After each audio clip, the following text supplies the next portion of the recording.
Soleil brumeux, encens et druide pour le solstice d'été à Stonehenge.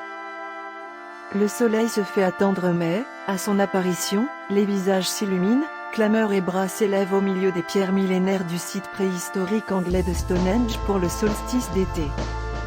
À 4h49, heure du lever du soleil, mardi, jour le plus long de l'année, l'astre se fait bien timide dans un ciel aussi brumeux que l'esprit de nombre des fêtards qui ont passé la nuit sur place. L'événement a rassemblé, mardi, 6000 personnes au total pour le coucher et le lever du soleil, selon le gestionnaire du site et la police, lors de la première grande célébration estivale à Stonehenge depuis le début de la pandémie.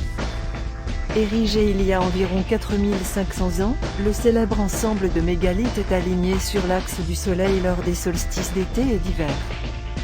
Peut-être qu'on le verra vers 10h, plaisante Jade Tetlon, venue pour la première fois à Stonehenge depuis Leicester, dans le centre de l'Angleterre, avec un ami.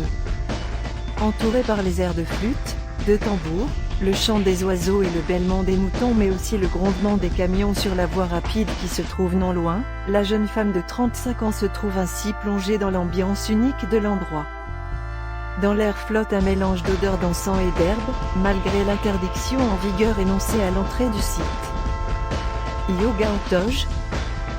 Mais à 5h08, le soleil émerge enfin de la brume, salué par sifflement et aura mais aussi une levée massive de téléphones portables. Face à l'astre, deux dames, couronne de fleurs synthétiques dans les cheveux, ouvrent et ferment les bras, pour saluer la nouvelle énergie du soleil d'été, explique une d'elles, Johanna Wilma. Un peu plus loin, un groupe, qui compte dans ses rangs une poignée d'hommes en toge, fait du yoga face au soleil. Les membres d'un autre groupe, écouteurs sur les oreilles, se tiennent la main en cercle concentrique dans un léger balancement avant de se serrer dans les bras par paires, émus et souriants. Stonehenge est le cercle de pierre préhistorique le plus sophistiqué au monde d'un point de vue architectural selon l'UNESCO, qui l'a classé au patrimoine mondial, en 1986.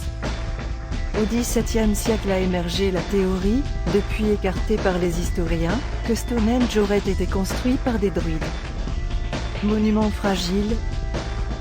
Les néo-druides restent ainsi très présents et célèbrent solstice et équinoxe sur le site.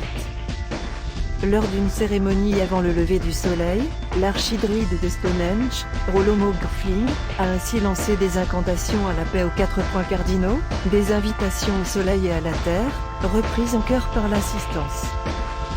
Mais aussi des incantations à la libération du fondateur de Wikileaks Julian Assange, à la paix entre la Russie et l'Ukraine, à la fin du réchauffement climatique.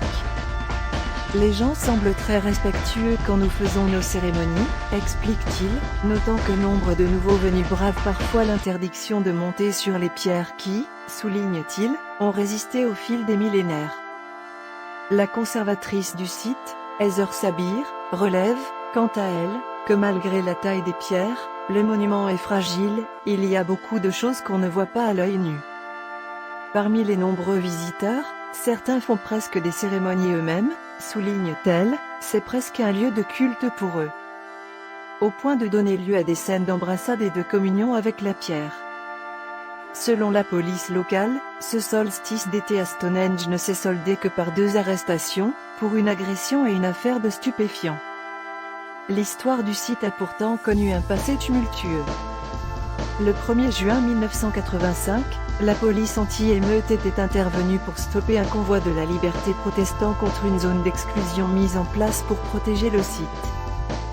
Après ces événements au récit très disputé de chaque côté, où 400 personnes avaient été interpellées et plusieurs blessées, il a fallu attendre 15 ans pour que le site soit de nouveau accessible pour le solstice.